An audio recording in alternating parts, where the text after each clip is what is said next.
Welcome to a Healing Peace podcast. My name is Kimir Baker. I am an overcomer, writer, speaker, and God enthusiast. I am fueled by helping women achieve their emotional healing so that they can live the abundant life God has for them. In this podcast series, we provide faith-based inspiration to mend from emotional hurt, along with tools and tips for emotional wellness. In your journey, as you apply these tools and tips, you will begin to live the transformed life that you always desired. In fact, you will possess a new you. Welcome back. We're going to continue the interview that we had with a social worker. We're dusting off the archives. We're bringing back some good content. And during this part of the interview, she talks about having goals, smart objectives to be able to put in place for, again, changing those poor behaviors. I hope you enjoy listening to it the second time around. If it's your first time, your second or third time, no matter what, it is still great content and great principles to put into practice so that we can be victorious in our lives. Enjoy. We've been having a great time talking to Henrietta as we're discussing coming out of the shadows into the light. And most of the questions we talked about has been on fear, actually, because fear keeps us in the shadows. It keeps us bombarded with shame and guilt, and it prohibits us from moving forward and even thinking that we can do more. So because we're having such a good time, I asked Henrietta to come back. We're not done. I got some more questions. So thank you guys for coming back to this special episode. Henrietta, thank you for coming back. It's a pleasure being here again with you, Kamir. All right. Well, let's jump into it. And like I said, I got some things to talk about. Okay. All right. So, we've been talking about coming out of the shadows into the light, and we finally starting to address some issues. I'm starting to see that, okay, it's not okay for me to eat all the time because I'm in distress. Okay, I got that. But as I'm starting this journey, and we talked about feelings a little bit and identifying those things that is harmful. But as I'm doing this, how do I do this and not feel more crazy? I say that because it's like, okay, now I'm exposing all these things that has been causing me pain and hurt. Yes, this is a great question, and I do have some thoughts, so let's dig right in. And so this is something that it is not a one-size-fits-all. And so this is definitely going to be different depending on the person. And so sometimes for one person, prayer, maybe fasting will help them to move forward. For someone else, it may take these things in addition to more. And so it is at this stage, as a mental health professional, I would encourage you to seek additional support if you feel that you can't do it on your own. I do not recommend that you do it alone, because it's very easy to get stuck in what we call patterns of cognitive distortion, like blaming others or this all or none thinking, discounting the positive, jumping to conclusions, overgeneralizations. These are just a few things alone that can happen when you try and address these things alone. You can also get confused about things. You can become more discouraged about how to move forward. So in my opinion, you need somebody supporting you through this. And some recommendations, of course, would be a professional therapist. That could also be a Christian counselor. It could be a spiritual confidant, maybe a prayer partner, some support group that you can find. But just hear me when I say the recommendation is really not to do this alone. One of the things that I have been sharing throughout the series as well is having someone who can counteract our way of thinking. Mm-hmm. because our way of thinking can be distorted. And I fall into that category a lot. And I've definitely had a lot of relationships where we fought a lot because the way that I understood things or how I perceived things was not necessarily based in truth. Mm-hmm. And Yes. so I can echo and I encourage what Henrietta shared in terms of having someone else there to kind of guide us through a healthier way of understanding, a healthier way of perception, and being able to do that with someone who can handle what we're dishing out. Yes. Because I know I've made many mistakes trying to get certain people to handle what I'm dishing out, and they're not equipped for it. No, they're not. And I get more mad. Yes. But it's my fault because they're not equipped. So to all you guys who are listening, I strongly encourage as well and emphasize what Henrietta shared in terms of finding individuals who are equipped to work through the dimensions of the way that we think and how we process our lives. Yes. And as we're talking about having support and help, what value do I get when I'm able to shift my thinking about harmful experiences? Okay. So, of course, the value is immense. And so, the value that is gained by visiting harmful experiences is that instead of stuffing, ignoring the issues, you are bringing your awareness to your pain. This awareness validates you as a person with strengths, and it will help you to get to a plan to begin the healing process without completely shattering your identities. Mm. And so an example of this is when you cut yourself. And so you may have the pain, it may be a little bit unbearable. And so your first instinct is to what? Stop the bleeding and tend to the wound. And so, well, in wound care, this is called hemostasis. So this is the first phase of healing, which begins at the onset of injury. And the object is to stop the bleeding. And so in this phase, the body activates its emergency repair system, the blood clotting system, and forms a dam to block the drainage. As part of self-care mentally, emotionally, and spiritually, you should consider imitating what the body does naturally and value your emotional healing from harmful experiences. Seeking healing in any part of your life or in any identity is going to affect other areas. It's like a domino effect. Well, I definitely appreciate the example that you shared in terms about getting the cut.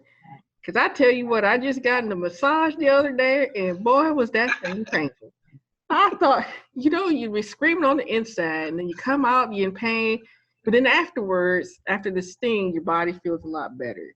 Mm-hmm. So I definitely understand that connection there. And thank you for simplifying it for us as well, because I think we're afraid when we see some blood, we panic. We do everything, we running, we carrying on. But long term, it's like it's allowing the wound to heal. You're able to, get new skin. I mean, there's just a lot of things that happens in that process. Yes. And so as you're sharing all these things, I'm thinking to myself, like, I'm starting to get pumped up. I'm like, okay, I can do it. I can do it.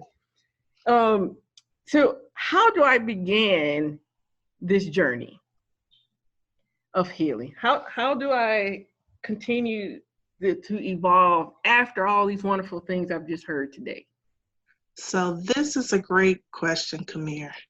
And so a good place to start is, I'm going to take us back to our Ephesians scripture. A good place to start is what's described in verse 10. It says, and try to discern what is pleasing to the Lord. And so we serve an almighty and merciful good God who wants us to be healthy, vibrant, willing servants of Christ.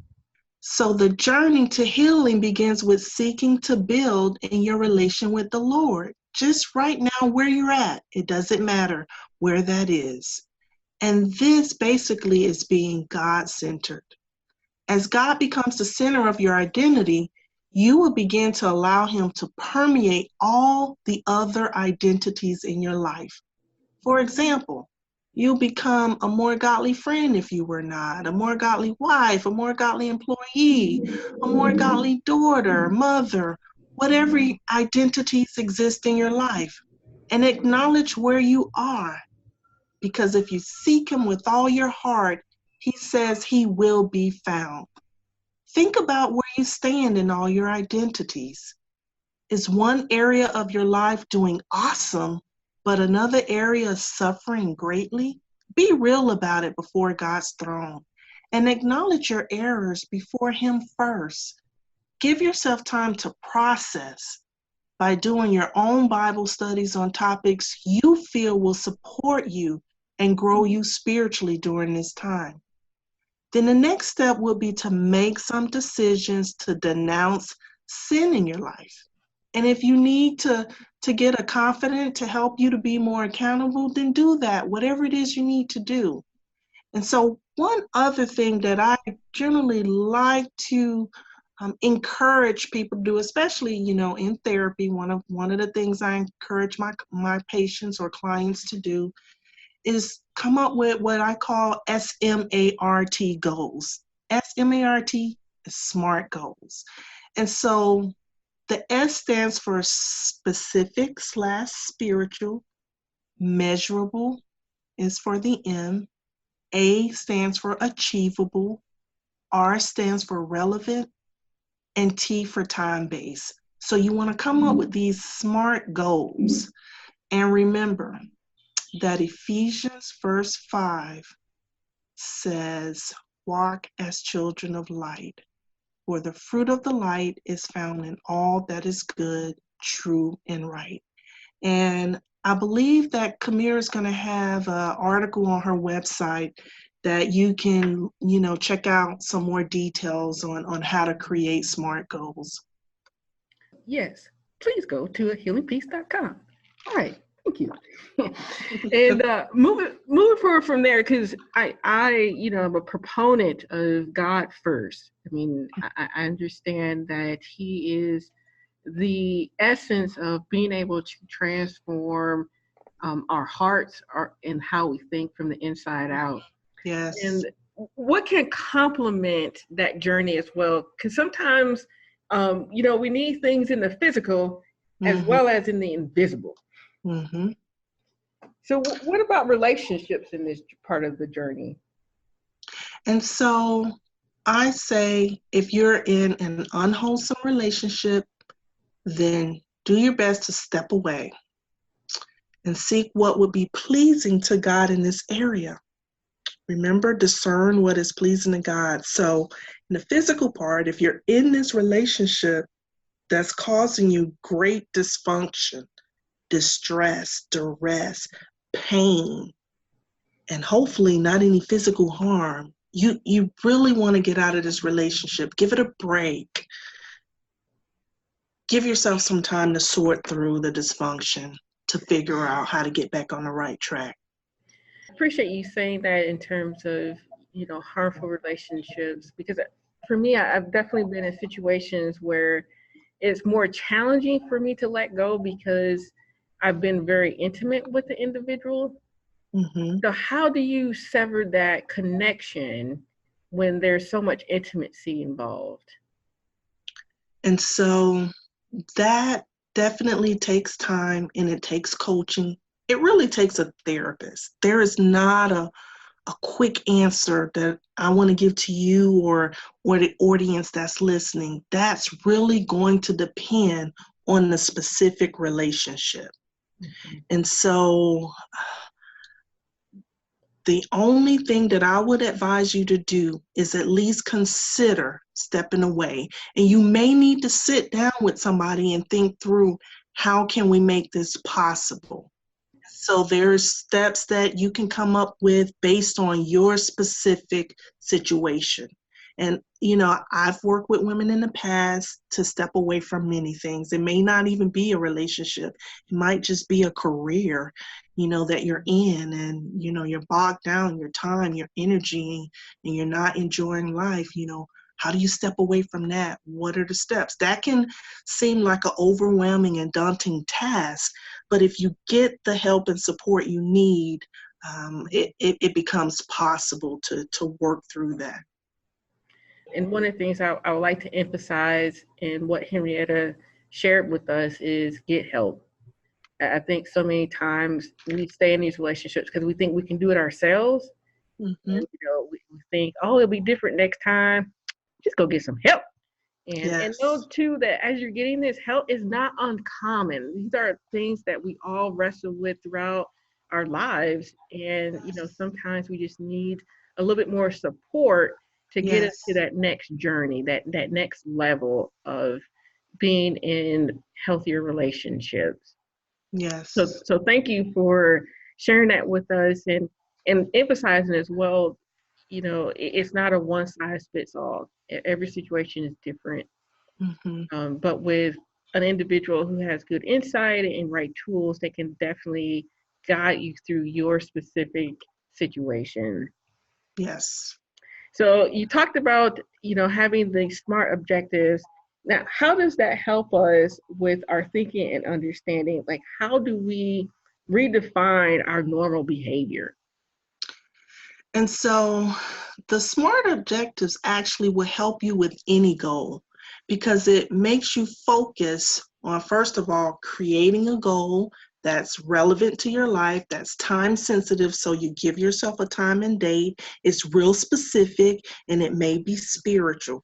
So this is something that therapists do all the time with every client or patient that they have. They work with them using SMART goals that are also measurable. Let's not forget that M, in helping them to move forward in their lives. And that's, I'm just going to be honest, that's not always easy to do alone. I agree.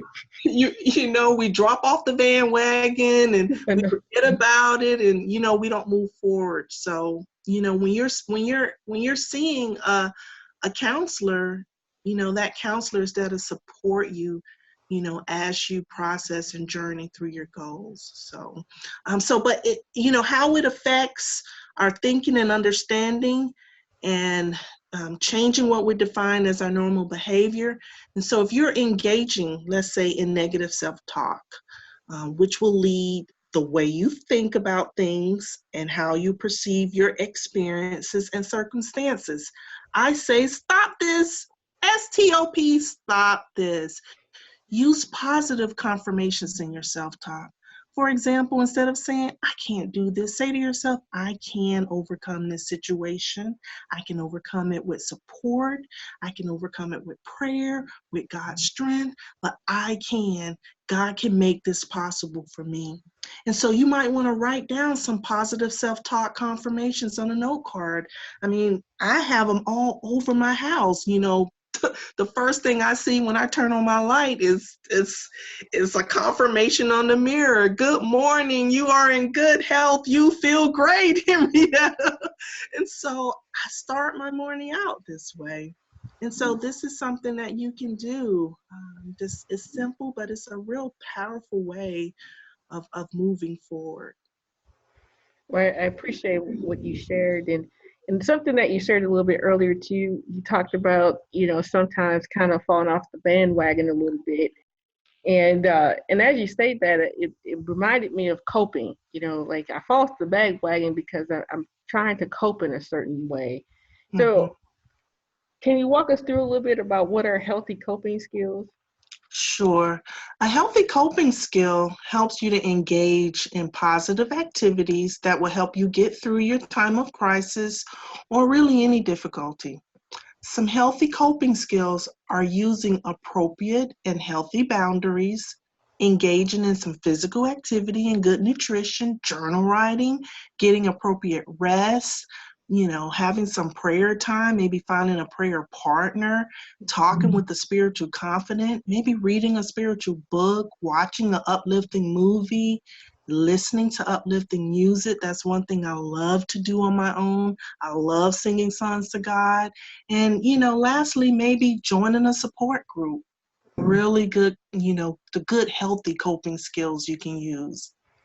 I appreciate that. And I definitely like too how you added good nutrition and physical activity, because we talked about that too in one of our previous podcasts about being well balanced. And that's one of the areas of being balanced in as well. And I want to ask you this question because this is important. Now, as we've been talking through these things, of course, there's work involved. Mm-hmm. So how do we stay on our path? Because, stuff's going to happen. Yes, stuff definitely will happen. And so the first thing, and this is a great question, just plan on stuff happening. So sometimes we wire our brains to think it's going to be perfect when it's not going to be. And so just, being aware in ourselves that we're going to make mistakes and that's okay. Basically allow yourself time to heal, process, and adjust your expectations if your growth goals are too high, and experience all small victories and rejoice in every small step taken. Small is good and small does become big. That's right. Yeah, so I appreciate that. Well, is there anything else that you would like to leave our listeners with today? Yes, I would. And we talked about it a little bit in the last question, but if you're moving along with your goals and something happens and you happen to relapse into bad behavior, so the first thing you should do is try and figure out what triggered it.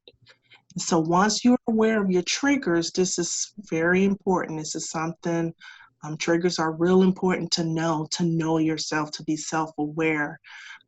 Do your best to avoid or eliminate them before they become a problem. Forgive yourself, ask for God's forgiveness, have a conversation with somebody if you need to, and lastly, don't give up on your goals.